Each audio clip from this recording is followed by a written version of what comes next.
a jamhuriyar Nijar. An bayyana Janar Abdurrahman Chani a matsayin sabon shugaban mulkin sojan kasar biyo bayan hambarar da gwamnatin Muhammad Bazoum.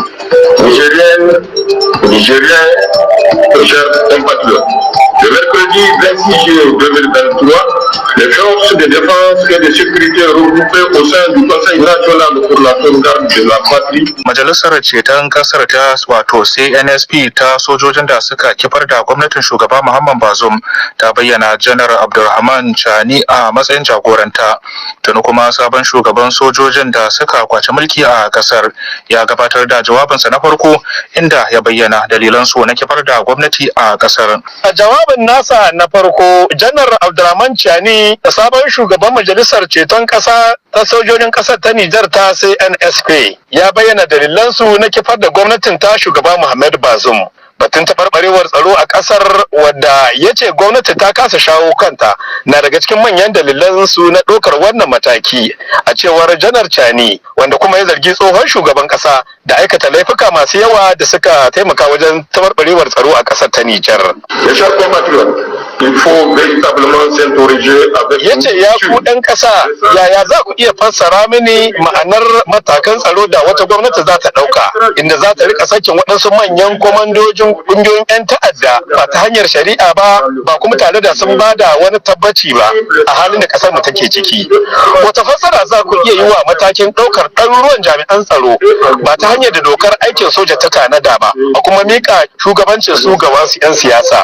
Wata fassara za ku iya yi wa matakin da shugaban kasa zai ɗauka na sakin kasurguman tsagerun da aka kama dumu-dumu da muggan makamai a bisa hujjar cewa abokanan hulɗarsa ne. Wata fassara za ku iya yi wa matakin da wani shugaban kasa da ke a matsayin jagoran sojoji amma kuma ya fito a gaban duniya ya bayyana cewa sojojin kasarsa waɗanda suka sadaukar da rayukansu don kare ƙasa ba su da jarumtakar da 'yan ta'adda suke da ita.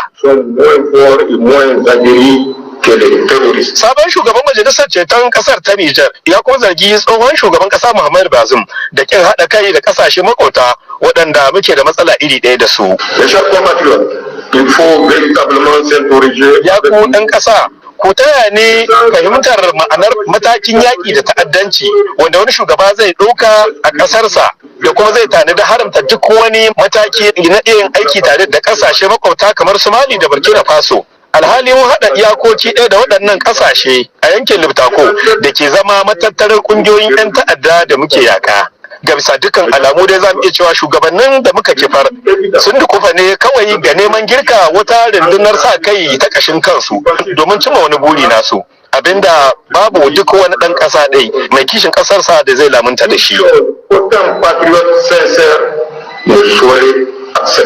Daula ɗaya kuma a wata sanarwa da rundunar sojojin da suka juyin mulkin suka fitar a ɗazu-ɗazun nan sun bayyana cewa duk da ƙoƙarin da suke na ganin ƙura ta lufa a kaucewa zubar da jini a ƙasa, sun samu labarin wasu daga cikin mambobin tsohuwar gwamnati sun samu mafaka a ofisoshin waɗansu jakadodin wasu ƙasashe da ke a nan Nijar, inda suke can suna kitsa shiri na yin amfani da ƙarfi domin neman ƙwato mutanensu da muke rike da su. Lamarin da muke ganin zai zama babban bala'i da haɗari ga al'ummar ƙasar Nijar har ma waɗanda ba su ji ba su gani ba.